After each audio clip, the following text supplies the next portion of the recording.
सारे झूठे कुछ बना दो तो उनकी मर्जी है। मेरे को तो ये ज़बरदस्ती फ़ोन खोस लिया, मारा पीटी करी और फिर चलती गाड़ी से उन्होंने जीटी रोड के बीच में गिर गया। 1 घंटे तक तो मैं तड़पता रहा था। गाँव ने खुलकर बोला है कि आशीष अकेले आनंद का बेटा नहीं है, आशीष आज पूरे गांव का बेटा है। और ये गांव की नाक पर बात आ गई है, या तो प्रशासन बैकफुट पर जाएगा, नहीं तो गांव बताएगा कि जनता ही सरकार है।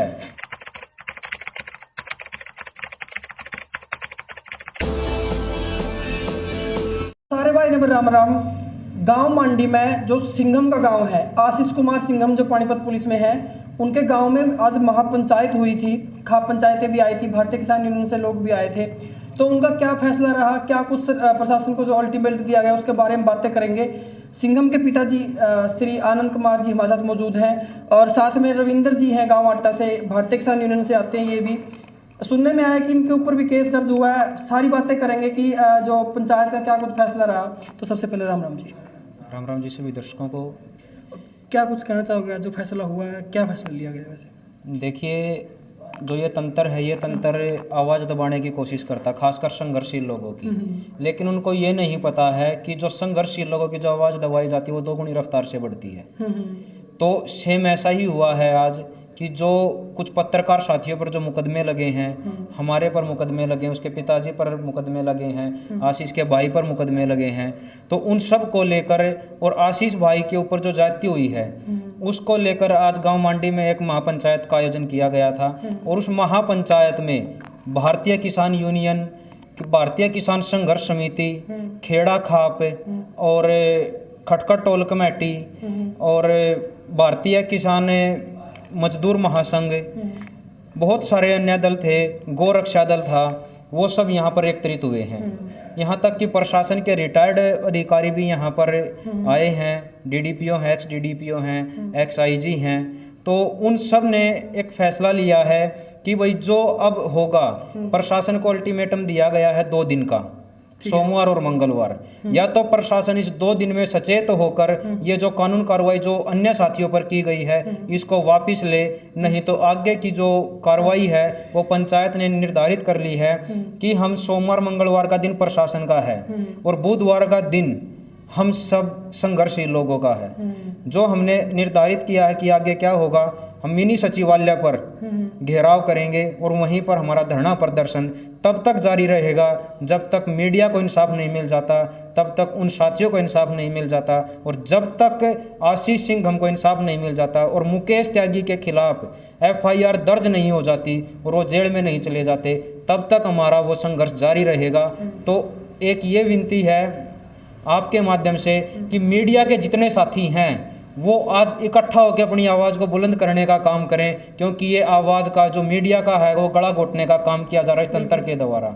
जब तक सारे मीडिया कर्मी एक नहीं होंगे, जैसा किसान आंदोलन में हुआ है, सेम वैसे ही सारे मीडिया कर्मियों को एक होना होगा और इस सरकार की नाक में दम करना होगा।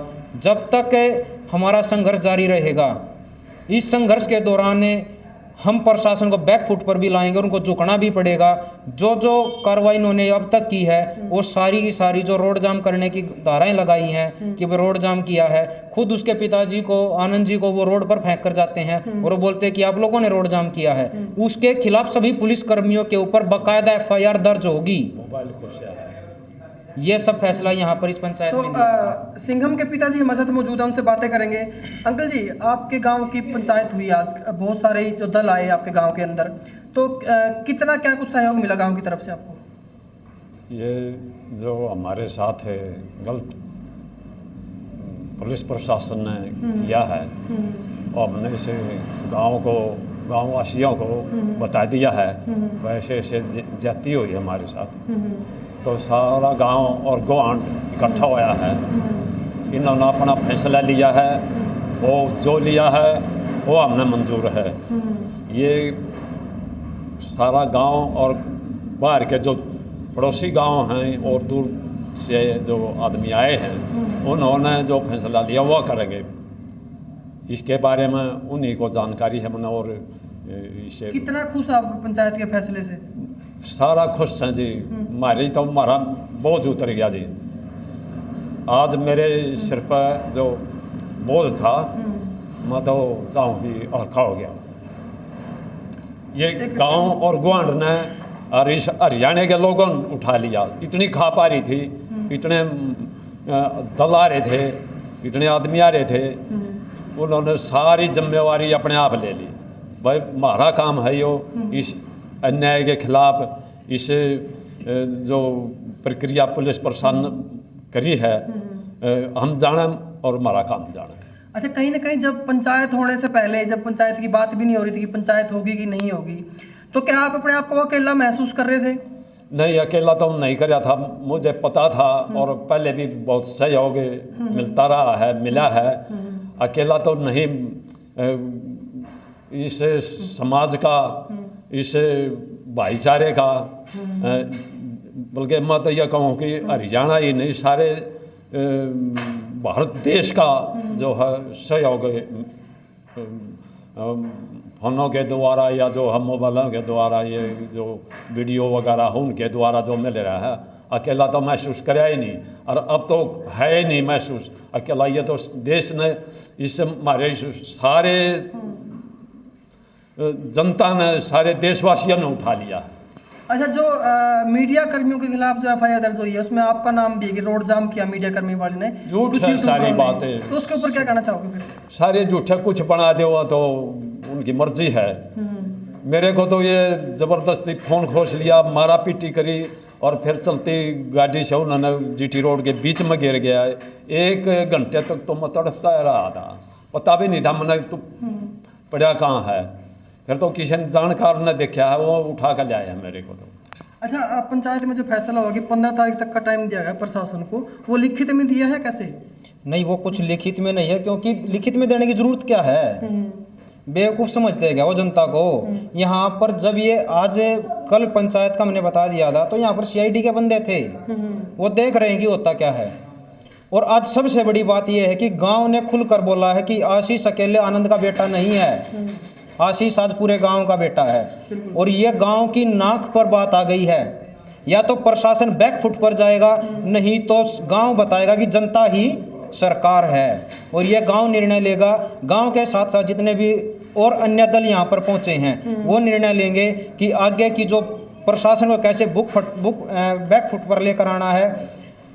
इन जो यहाँ पर दल आए हैं, भारतीय किसान यूनियन की बात की जाए, किसान संघर्ष समिति की बात की जाए, चढ़ूनी ग्रुप की और बहुत सारे दलों की बात की जाए, इन दलों ने मिलकर यहाँ तक कि संयुक्त किसान मोर्चा से भी कुछ किसान संगठन आए थे, तो इन लोगों ने मोदी जैसे तानाशाह को भी झुकाया है। तो आप सोच सकते हो कि आप इनके लिए कितने बड़े अपने आप को मानते हो कि तुम हो क्या। जब ये उसको झुका कर आ सकते हैं तो आप क्या हो? बिल्कुल। और उस खट्टर को भी चेताना चाहेंगे कि या तो अपनी पॉलिसियों में जो आप बोल रहे हो कि 0 टॉलरेंस की पॉलिसी हरियाणा में है, या तो 0 टॉलरेंस की पॉलिसी पर काम करे, और नहीं करते हैं तो झूठे वादे और झूठी कुछ भी बातें कहना बंद करे। जो सच्चाई है वो ये मीडिया दिखा रही है कि कैसे एक को अमित शाह आता है करनाल में, वहाँ पर जो छोटे छोटे रोजगार जिन्होंने धंधे खोले थे अपने, वो छोटे छोटे खोखे लगा रखे थे, वो तोड़ दिए जाते हैं सैकड़ों की संख्या में। क्या मतलब? ये जो पुलिस बोलती है कि भाई सेवा, सुरक्षा और सहयोग, ये सेवा भी इन नेताओं मंत्रियों की करती है, सुरक्षा भी उन्हीं का करती है और सहयोग भी उन्हीं का करती है। ये जो पुलिसिया तंत्र है ये अंग्रेजों का बनाया हुआ है। या तो ये भारतीय नीतियों के आधार पर काम करे, और अगर ये वो काम नहीं करती है तो जनता बताएगी कि काम कैसे होता है। धन्यवाद जी। तो भाई साहब, आपने देखा कि कैसे महापंचायत हुई और क्या पंचायत का जो फैसला आया। अब देखने वाली बात ये रहेगी कि 15 तारीख को जो टाइम दिया है प्रशासन को, उसके बाद प्रशासन अपना क्या एक्शन लेता है। क्या मुकदमे पत्रकारों के खिलाफ जो हुए हैं वो सारे मुकदमे वापस होते हैं या नहीं होते हैं, देखने वाली बात होगी। मिलते हैं फिर नेक्स्ट वीडियो में। धन्यवाद। राम राम। जय हिंद, जय भारत।